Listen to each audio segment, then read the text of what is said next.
We've been talking a lot about Pitt basketball transfers and transfer targets and how Jeff Capel's done in the transfer portal and this and that. But it's time to talk a little bit of football transfers because Pat Narduzzi and his staff missed out on a transfer target yesterday. Anthony Johnson, a defensive lineman from Illinois or from Youngstown State or from Bowling Green, originally from Jeanette. We got that as a point of origin. Ended up committing to Mississippi State. He was down at Pitt and Mississippi State, ended up picking the Bulldogs over the Panthers. So it goes, transfer target goes off the board. But it sort of opens up a little bit of a conversation about the transfer portal for Pitt football this offseason. I don't necessarily say how did they do, but look, the defensive line's a big point of conversation when it comes to the transfer portal for Pitt this offseason. Did they get what they need? How many of those guys are going to make an impact? What is this defensive line actually going to look like? Are we at a point where Pitt's defensive line is in such a dire situation that the loss or missing out on a guy who had 5 sacks at Youngstown State last year is the end of the world? Well, it's not the end of the world. Nobody's saying it's the end of the world, but it certainly doesn't make anybody feel better about the season to not have landed that guy. So let's talk about the defensive line situation. Let's talk about the transfer situation. Let's talk about if there's anything else that Pitt can do at this point to shore up the front four heading into the 2024 season here on the Morning Pitt, youtube.com/Panther-Lair.com.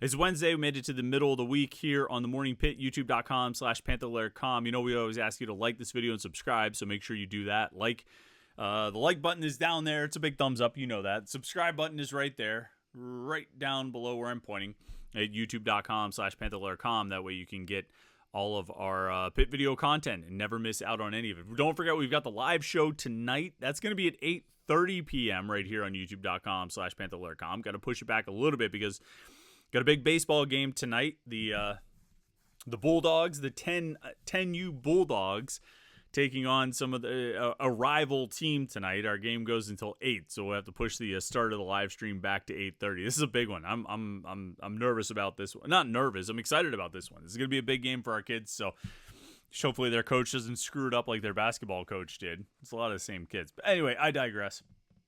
We're putting pushing the live stream back. That'll be at 8:30, so make sure you tune in for that. It should be fun. Me and Jim Hammett will talk about everything going on in Pitt sports, football, basketball, recruiting stuff, transfer stuff, anything else you want to talk about during those live streams. Remember, we got the chat screen over there. You can always post your comments and questions during the live stream. And it ends up being a bit of a back and forth, so we always enjoy that. Make sure you tune in. The news, like I said, Anthony Johnson yesterday committing to Mississippi State. Johnson, Jeanette native, went to Bowling Green out of high school, transferred to Youngstown State, had like 4 productive seasons there, played in 35, 36 games over 4 seasons, had like 12 tackles for loss or something like that. Not a lot of production, but his last year, this past season, he had like 5 sacks, which is pretty decent total, for a guy, a 3-technique defensive tackle. I mean, you'll take that. 13 games, 5 sacks out of a D tackle. Sure. It's more production than I would say all of Pitt's returning defensive tackles have in their careers combined. And so he was potentially a nice addition as, somebody who could bring experience and a little bit of productivity. He went into the transfer portal in December. Pitt pursued him at that point. He ultimately chose Illinois, went through spring camp with the Illini, and went back into the transfer portal in mid-April because that's what some guys do nowadays, is they spend only a spring with their team. Never played a game with Illinois, and back into the transfer portal. Pitt pursued him again. Michigan State was on that list. Georgia Tech was after him. Arkansas was after him. Kansas State was after him. Pitt and Mississippi State were after him, and the Panthers and the Bulldogs were ultimately his final 2, and he decided on Mississippi State. No, it's a loss. It's a recruiting loss. It's a guy that Pitt wanted and a guy that could have helped them. It's a story that we've heard many times this offseason. It's a guy going, by all accounts, and from everything we're able to gather, going to the highest bidder.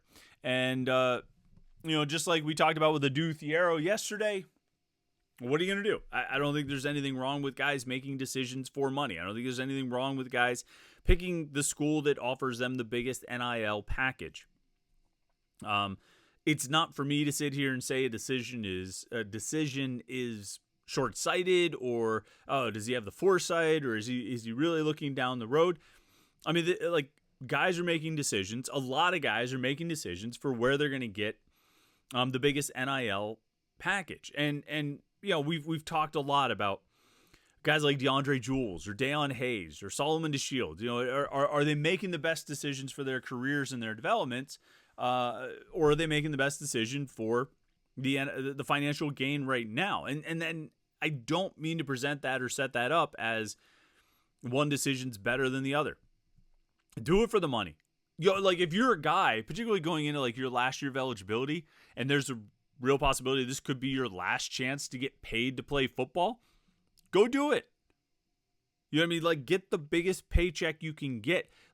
Who cares about your development if you're not really developing for anything beyond this level? Now, I don't know that there's anybody in that group of guys who have left Pitt or some of the transfers they missed out on who are necessarily thinking that way. I don't think Deion Hayes is thinking, well, this is the last year I'm going to have a chance to get paid to play football. I better get as much as I can. I'm sure he's thinking about his future and thinking about a future where he plays professional football. I just, and same thing with DeAndre Jules and Solomon DeShields to a large extent.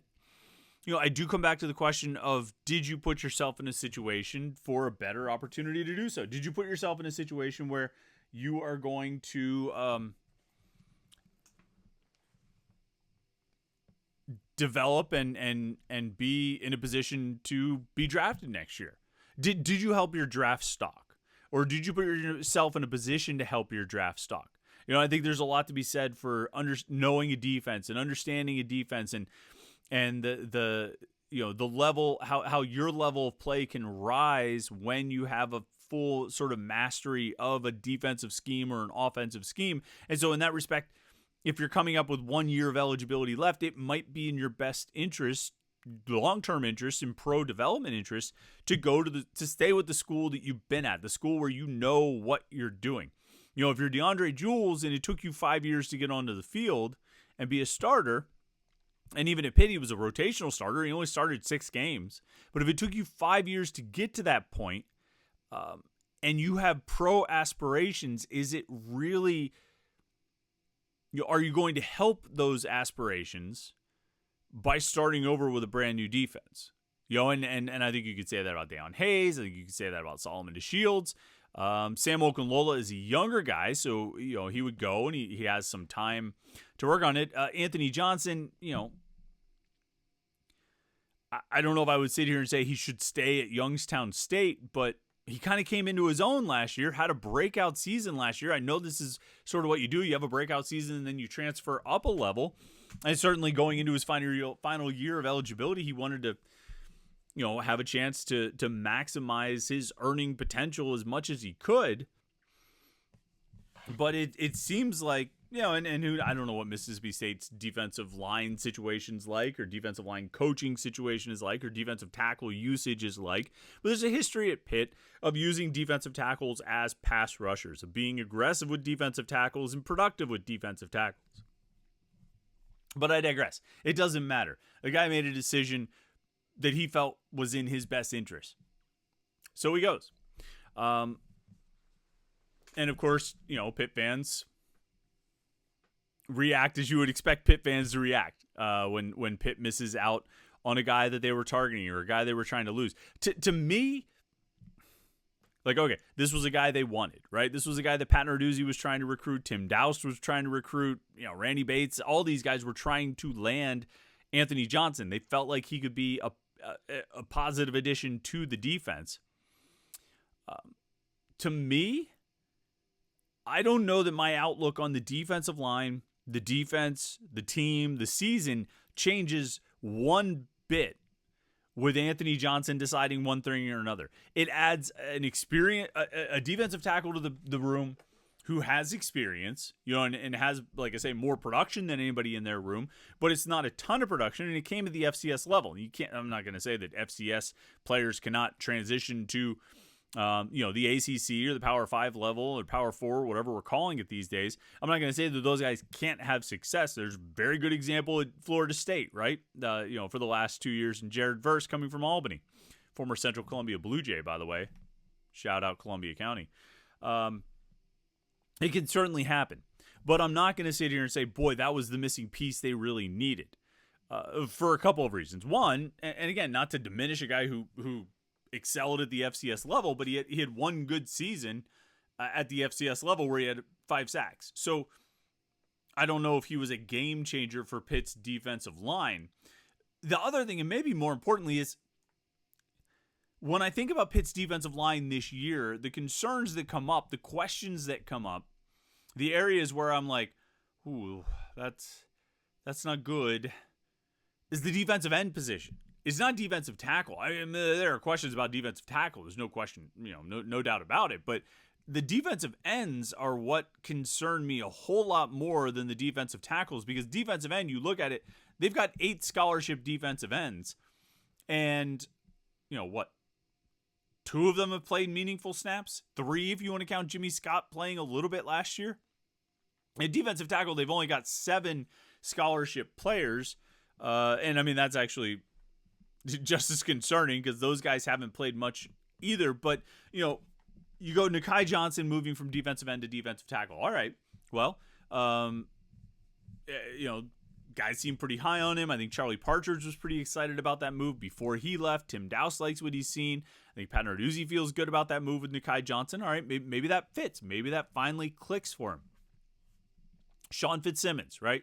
Probably would have made an impact last year, but he got hurt. And also there were like a bunch of older guys ahead of him. Well, that logjam is cleared. He's healthy. I think that's actually a duo that could make an impact. A little bit light, but still, I think they could be playmakers. Sean Fitzsimmons and Nakai Johnson. You put Nick James out there, a former 4-star guy who went to Indiana. He transferred here as a redshirt sophomore. And then, you have Elliott Donald or maybe Isaiah Neal, highest rated guy in the recruiting class last year.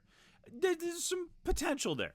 I think there's some potential for that position to be pretty solid. You can mix in a Francis Brew or a Jasir Whittington as the 6th guy to give you a 3 deep at defensive tackle. But I think you've got a pretty solid group. They need to be able to stand up against the run, and that's something we'll have to wait and see how it works out.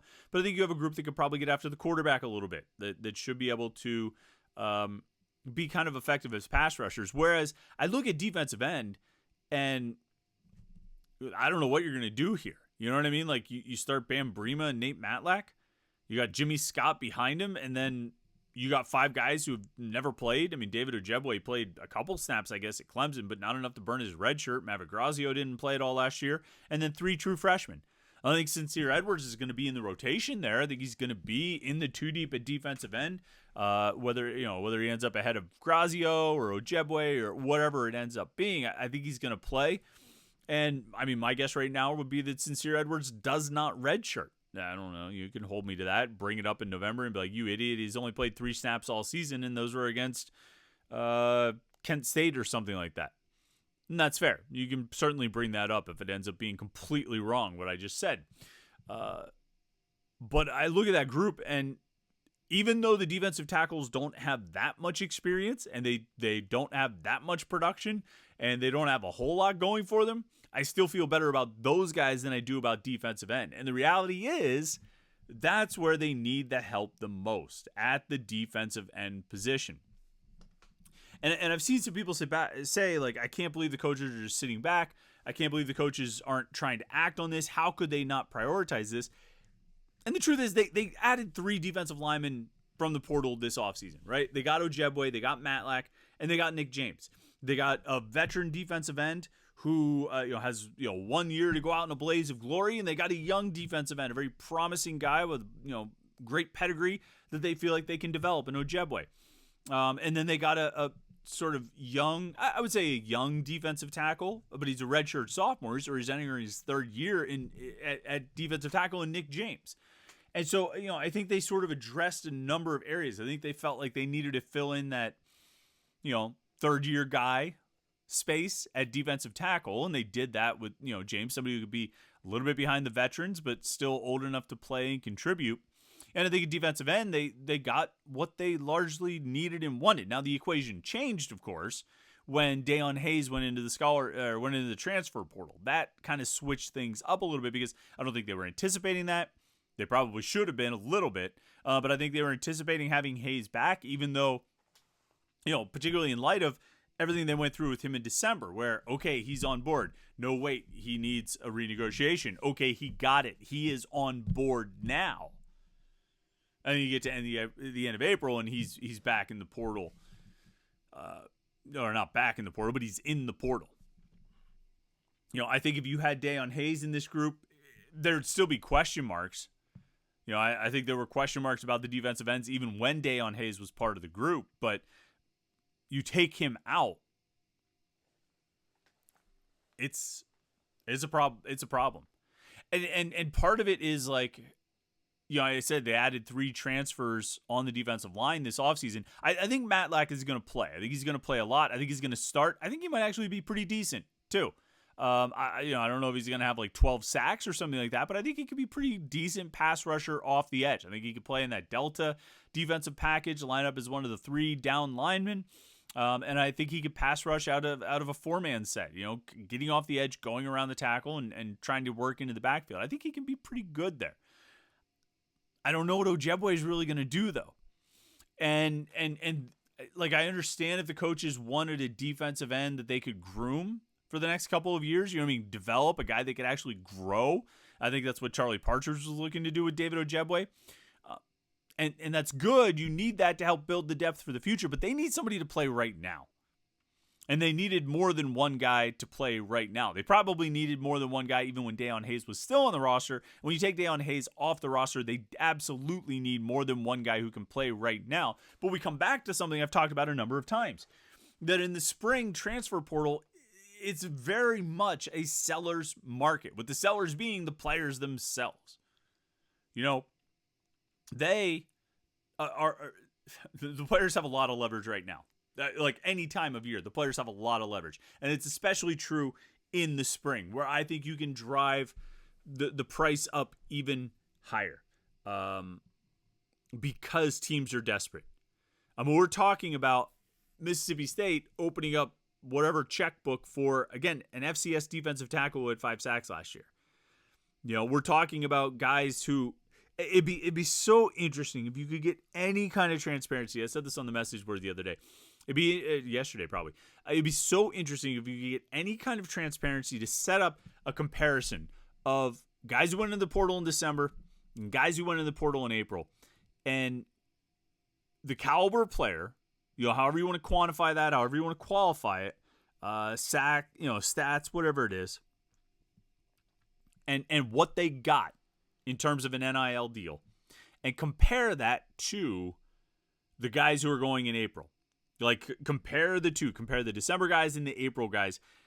And if you could somehow come up with an algorithm of sorts, or a metric of like, production, experience, whatever, and what it sort of equated to money-wise in December, I think you would then look at the numbers in April and be like, that is insanely out of whack. Because I think the guys in April are getting as much, if not more, than the guys in December, even if they're not on the level of the guys in December. And I'm not saying across the board that the players in April are lesser players, but there are a lot of guys who are at best solid, average, okay, just a guy, and they're getting something on par with what the upper tier transfers got in December, because this spring portal window is a seller's market, because it's sort of littered with desperate teams like Pitt, who now find themselves in a situation where, they were already in a tough situation with defensive ends. Now, Dayon Hayes goes into the portal and they're in an even worse situation. They are in desperation mode, but perhaps fortunately, maybe they're limited a bit by their budget in terms of not overspending on somebody who's just a guy. Now, they might still go get somebody who's just a guy, because quite frankly, I don't think there are a lot of really elite pass rushers or upper tier pass rushers available in the portal right now. So they may go get someone who's just a guy, but I don't think they'll do it by sort of ridiculously overspending. I think they'll spend a reasonable amount to get him. So that's sort of the challenge right now. And that's why, you're seeing, one of the more public efforts Pitt has made has been with Anthony Johnson, a defensive tackle, which is not even where the biggest need is. There's just not a lot out there at defensive end from everything I can gather and what other people have told me. It's such a weird world right now with the portal and with NIL. It really is. And it gets weirder every day, and it gets more complicated every day, and it gets more challenging every day. And we're all just trying to keep up with it every day. But the latest, Anthony Johnson's off the board. We'll keep an eye on DeMonte Diggs, a kid, another Western PA kid, was committed who went to Youngstown State. He was committed to Cal. He decommitted yesterday.